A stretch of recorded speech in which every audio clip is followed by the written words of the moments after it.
এরপরে আমরা আলাদা দিঘিতে পৌঁছেছিলাম। আলাদা দিঘি সবচেয়ে সুন্দর প্লেসের মতো এটাই টাওয়ার। এই টাওয়ার প্লাস 7-8 তলার মতো উঁচু। এখান থেকে সব কিছু দেখা যায়, বর্ডার, পুকুর অ্যান্ড বন জঙ্গল। বন জঙ্গলটা অনেক সুন্দর, সবুজ, একদম গাঢ় সবুজ, অনেক সুন্দর লাগতেছিল। আবহাওয়াটা অনেক সুন্দর ছিল। আমরা যে আজকে গেছিলাম, আজকে আবহাওয়াটা অনেক সুন্দর ছিল। আর আমরা নিচে বাইক রেখেছিলাম, বাইকটা অবশ্যই সবাই লক করে রাখবে। আর এই পুকুরটা অনেক বড়। পুকুর আমরা হাটে যাওয়ার চিন্তা ভাবনা করছিলাম, পরে না ভাবলাম অনেক বড়, পরে আমরা বাইক নিয়ে গেছিলাম। পরে এটাই সেই আলাদা দিঘির জঙ্গল, ঘন জঙ্গল, একদম ভেতরে ঢুকে যাচ্ছিল না, অনেক কষ্ট করে ভিতরে ঢুকেছিলাম।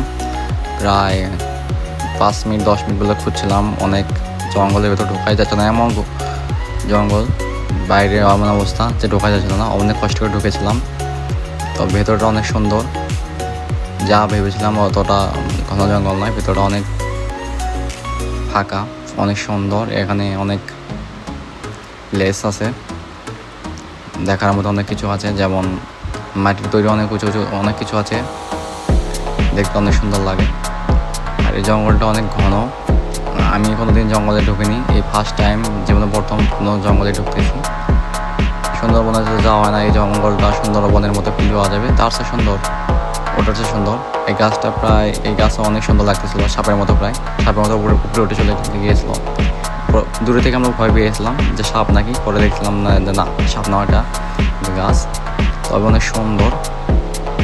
আমরা অনেক 5জন ছিলাম, অনেক ভয়ে ভয়ে যাচ্ছিলাম, অনেক সাপ, পোকামাকড় অনেক কিছু থাকতে পারো। আর স্যান্ডেল পরে, অবশ্যই স্যান্ডেল পরে সবাই যাবেন, স্যান্ডেল পরে যাচ্ছিলাম। এখানে অনেক হলুদ কালার, অনেক মাটির তৈরি, অনেক উঁচু উঁচু অনেক কিছু ছিল। আমরা ভয়ে ছিলাম যে এগুলো কি, পরে একজনকে শুনলাম যেগুলো পোকা, কি একটা পোকার ঘর। তাছাড়া অনেক ভয়ে, বাংলা ছবি আগে দেখতাম ওইগুলোর মতো প্রায় সেম টু সেম, অনেক ভয় লাগতেছিল যে সামনে যাব কি না, কি করব। তবে আমি ভাবছিলাম দেখি ভিতরে কি আছে। রাস্তা যাওয়ার মতো অনেক, ছোট ছোট রাস্তার মতো অনেক কিছু আছে যে যাওয়া যায়।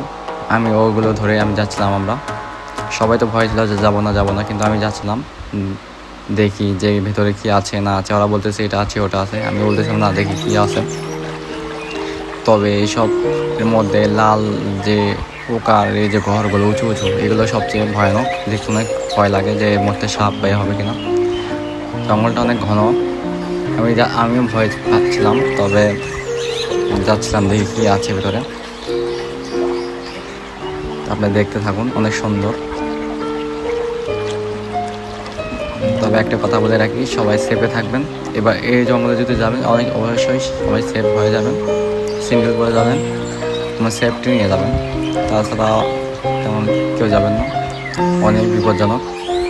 তো ঠিক আছে, আজকের মতো ভিডিও এখানেই শেষ, আবার অন্য কোনো ভিডিওতে দেখা হবে।